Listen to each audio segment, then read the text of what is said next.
الرحمن الرحيم إذا السماء انفطرت وإذا الكواكب انتثرت وإذا البحار فجرت وإذا القبور بعثرت علمت نفس ما قدمت وأخرت يا أيها الإنسان ما غرك بربك الكريم الذي خلقك فسواك فعدلك في أي صورة ما شاء ركبك كلا بل تكذبون بالدين وإن عليكم لحافظين كراما كاتبين يعلمون ما تفعلون إن الأبرار لفي نعيم وإن الفجار لفي جحيم يصلونها يوم الدين وما هم عنها بغائبين وما أدراك ما يوم الدين ثم ما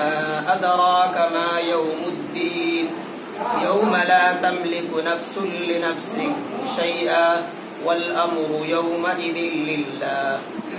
سورہ تکویر ہی کی طرف قیامت اور اس کے متعلقات کا بیان ہے اور اس میں موٹی موٹی 5 باتیں ہیں. پہلی بات، اس صورت میں قیامت کی منظر کشی کی گئی ہے. اس سے پہلے جس طرح سورہ تکویر میں قیامت کی منظر کشی کی گئی تھی، اسی طرح اس صورت میں بھی قیامت کی منظر کشی کی گئی ہے. 3 واقعات نفخ اولا کے وقت پیش آئیں گے، یعنی پہلی سور پھونکے جانے کے وقت پیش آئیں گے، اور ایک بات دوسری مرتبہ سور پھونکنے کے بعد پیش آئے گی. تو اس میں جو دوسری بات ہے وہ انسان کا گلا شکوہ ہے کہ اسے کس چیز نے اس کو اپنے رب سے دھوکہ میں ڈال رکھا ہے، وہ کون سی چیز ہے جو اسے اپنے رب سے غافل کر دیا ہے. حالانکہ وہ اللہ تعالیٰ جو انسان کو پہلی مرتبہ بنانے پر قادر ہے، کیا وہ پھر دوبارہ زندہ کرنے پر قادر نہیں؟ انسان یہ خیال کیوں نہیں کرتا؟ انسان یہ سوچتا کیوں نہیں؟ گویا کہ اس میں انسان کو غیرت دلائی جا رہی ہے کہ اگر وہ اپنی پہلی پیدائش پر، پہلی خلقت پر غور کر لے، پھر اس کو یقین ہو جائے گا کہ وہ اللہ تعالیٰ جس نے اس کو پہلی مرتبہ پیدا کیا، دوسری مرتبہ بھی اس کو اسی طرح بنانے پر قادر ہے. پھر اس میں تیسری بات ہے کہ انسان جو اس دنیا میں جو کچھ کیا یا جو کچھ آگے بھیج دیا، اعمال بد ہو یا اعمال صالح ہو، یا پھر جو اس دنیا میں جو کچھ چھوڑ گیا، تو ان کا بیان ہے تو یا پھر جو اس دنیا میں جو کچھ کرتا ہے اس پر ایک نگراں مقرر ہے. فرشتے ہیں جو تمام اعمال کو لکھتے رہتے ہیں، ان سے واقف بھی ہیں.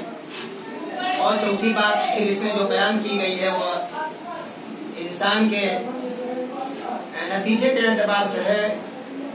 اگر انسان دنیا میں نیک عمل کرتا تھا تو آخرت میں اس کی جزا پائے گا، اگر برا عمل کرتا تھا تو آخرت میں اس کی سزا پائے گا. اگر نیکوکار ہے وہ جنتی ہوگا، اگر بدکار و فجار ہے تو جہنمی ہوگا.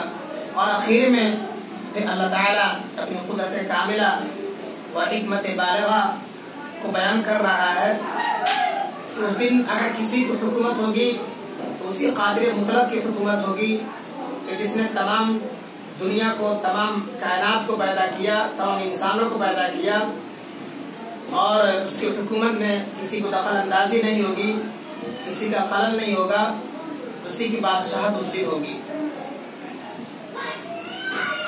اذا السماء انفطرت، جب آسمان پھٹ پڑے گا، واذا الكواكب انتثرت، اور جب ستارے بکھر پڑیں گے، واذا البحار فجرت، اور جب سمندر ابل پڑیں گے. یہ آسمان کا پھٹنا اور ستاروں کا بکھرنا اور سمندروں کا ابل پڑنا، یہ جو تمام واقعات رونما ہوں گے، یہ پہلی سور کے پھونکے جانے کے وقت، نفخ اولا کے وقت رونما ہوں گے. ان کا تعلق پہلی سور کے پھونکے جانے کے وقت سے ہے.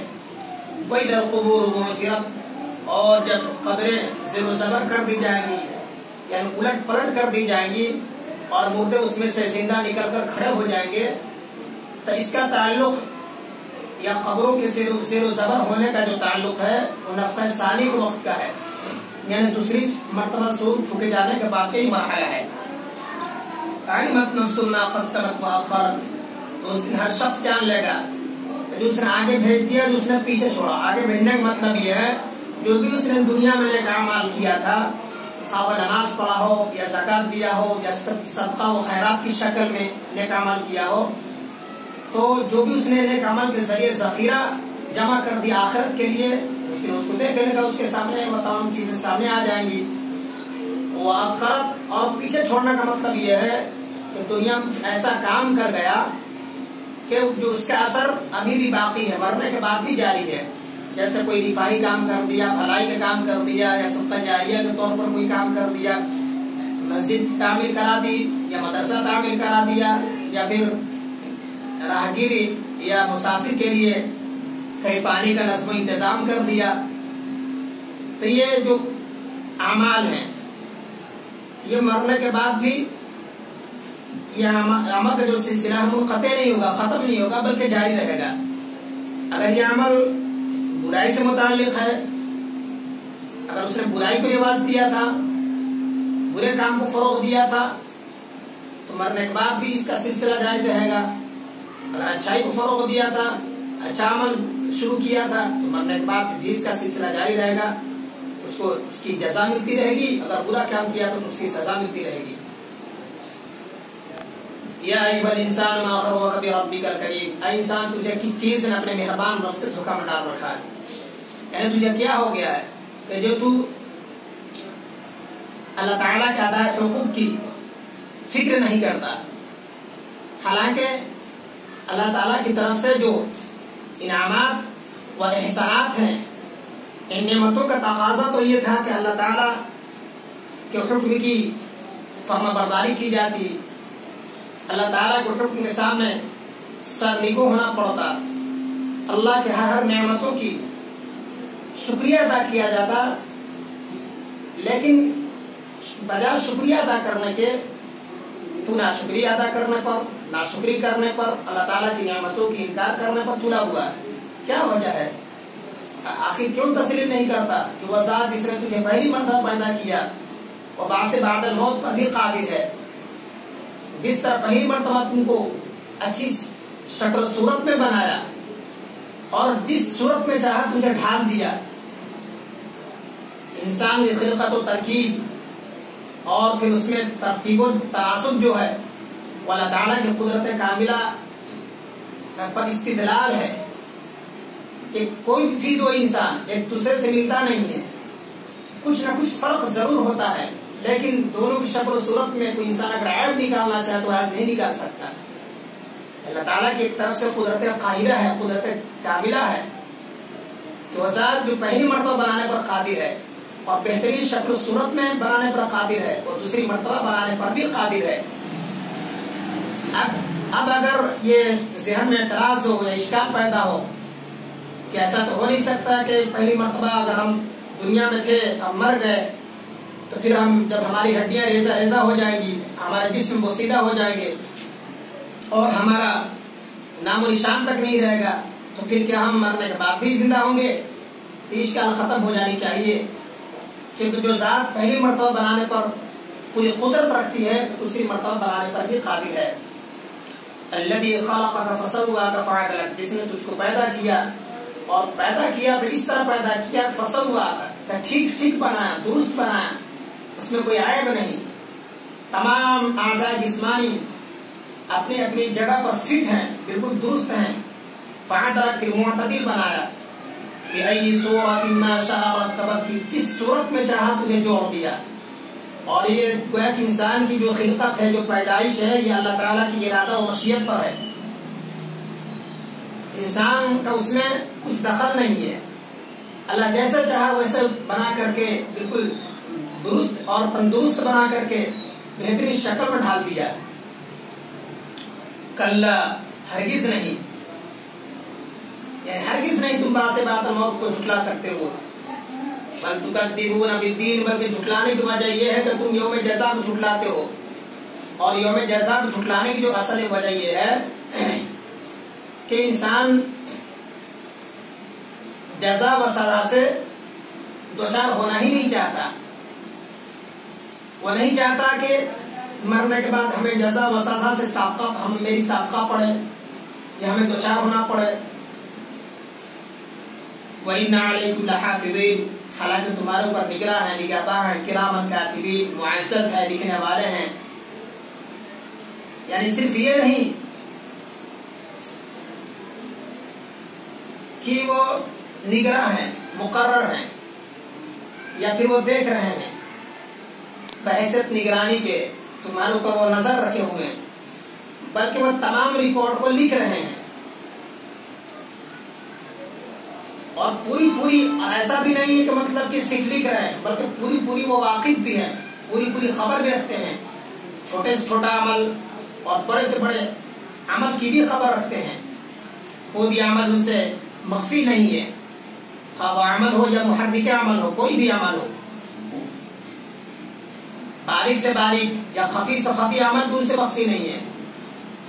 تو گویا کہ ریکارڈ تیار کیا جا رہا ہے، اور یہ ریکارڈ کا تیار کیا جانا اس بات کی دلیل ہے کہ گویا انسان وہاں جزا و سزا سے چھٹکارا نہیں پا سکتا. تمام اس کے جو اعمال ہوں گے، خواہ وہ اعمال صالحہ ہوں گے یا اعمال بد ہوں گے، تمام اعمال کو اس کے سامنے کھول کر رکھ دیا جائے گا، اس کی ساری کارستانی کو کھول کر رکھ دی جائے گی. پھر یہاں سے پھر اگر وہ شخص نیک ہے اس کا انجام کے بارے میں یہاں سے تذکرہ ہے، اگر برا ہے تو اس کے انجام کے بارے میں تذکرہ ہے. اِنَّ الْأَبْرَارَ لَفِي نَعِيمٍ، اگر وہ دنیا میں نیک عمل کرتا تھا، خشیت الہی دلوں میں رکھتا تھا، خوف خدا دلوں میں رکھتا تھا، اور وہ تقوی اختیار کرتا تھا، پھر اس کے لیے جنت ہے، اللہ تعالیٰ کی طرف سے نعمتیں ہیں، راحتیں ہیں، آسائشیں ہیں. اِنَّ الْأَبْرَارَ لَفِي نَعِيمٍ، یقیناً نیکوکار، نیک لوگ نعمتوں میں ہوں گے، آسائشوں میں ہوں گے، راحتوں میں ہوں گے. وَإِنَّ الْفُجَّارَ لَفِي جَحِيمٍ، اور بدکار جہنم میں ہوں گے، دوزخ میں ہوں گے. یصلونها یوم الدین، وہ اس میں یوم جزا کے دن داخل ہوں گے، یوم جزا میں داخل ہوں گے، یعنی جزا کے دن داخل ہوں گے.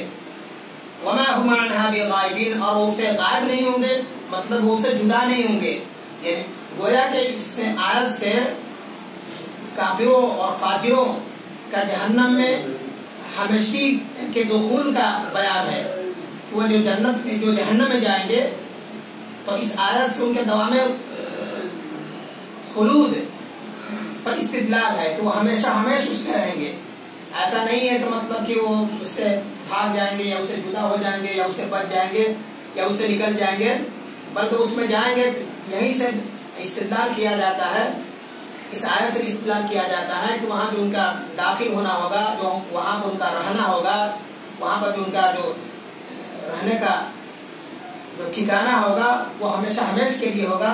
وما ادراک ما یوم الدین ثم ما ادراک ما یوم الدین، اور آپ کو کچھ معلوم ہے کہ یوم الدین کیا ہے، یعنی بدلے کا دن کیا ہے. ثم ما ادراک ما یوم الدین، آپ کو معلوم ہے کہ بدلے کا دن کیا ہے.